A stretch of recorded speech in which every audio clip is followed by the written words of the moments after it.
भारत पाकिस्तान के बीच सीमा पर फिलहाल शांति है।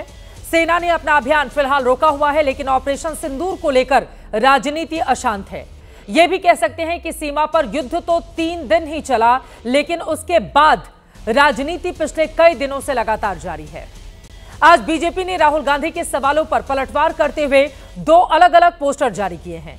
इन पोस्टर के जरिए राहुल पर पाकिस्तान से मिलीभगत का आरोप लगाया गया है। पूछा गया है, क्या राहुल गांधी को पाकिस्तान का सर्वोच्च सम्मान निशाने पाकिस्तान मिलने वाला है? राहुल गांधी की तुलना मीर जाफर से की गई है। उन पर पाकिस्तान की भाषा बोलने का आरोप लगाया गया है।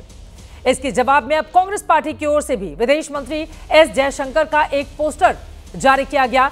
कांग्रेस ने भी गद्दारी का आरोप लगाते हुए विदेश मंत्री की तुलना जयचंद से की। कुछ दिन पहले तक जो राजनीतिक पार्टियां देश हित का हवाला देकर पाकिस्तान के खिलाफ एकजुट होने का दावा करती थीं, वो अब खुलेआम एक दूसरे को गद्दार बताने पर तुली हुई हैं। अब सवाल यह है, आखिर ये सिलसिला थमेगा कब? बात गद्दारी तक क्यों जा पहुंची? पूर्व प्रधानमंत्री मोरारजी देसाई पर कांग्रेस क्यों आरोप लगा रही है?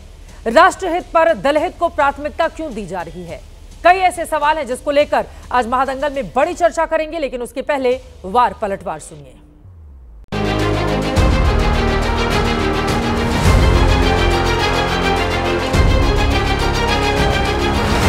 हाफिज सईद जो कुख्यात आतंकवादी है, उसने एक बार एक इंटरव्यू में कहा था कि कांग्रेस एक अच्छी पार्टी है। हाफिज को राहुल पसंद है और आज हम सब जानते हैं हाफिज को राहुल क्यों पसंद है। इस मामले में एकदम निश्चिंत रहें। ये निशाने पाकिस्तान पहले भी इन्हीं के नेता को मिला, मोरारजी देसाई को, और तो किसी को मिला नहीं इस देश में, और आगे भी इन्हीं के 3 नेता अभी लाइन में हैं।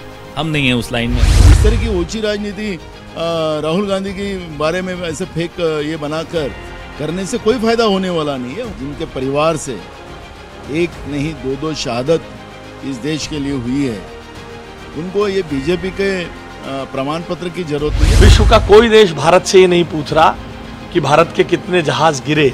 राहुल गांधी ने पाकिस्तान से नहीं पूछा कि तुम्हारे कितने जहाज गिरे। उनकी फितरत है भारत विरोधियों का साथ देना, चीन परस्त बातें करना, पाकिस्तान परस्त बात करना। ऐसा विदेश मंत्री जो मुखबिरी कर दे, सेना के काम पर पानी फेरने की कोशिश करे, तो ऐसी सरकार के खिलाफ अगर हम नहीं बोलेंगे तो हम देश के प्रति अपने कर्तव्य का निर्वहन नहीं कर पाएंगे। प्रधानमंत्री मोदी जी के मार्गदर्शन में भारत के बहादुर जवानों ने पाकिस्तान को औकात में लाने का काम किया है। अगर हमारे पास मजबूत सेना नहीं होती तो पाकिस्तान जैसे दुश्मनों के रहते हुए देश की जनता कैसे सुरक्षित रहती?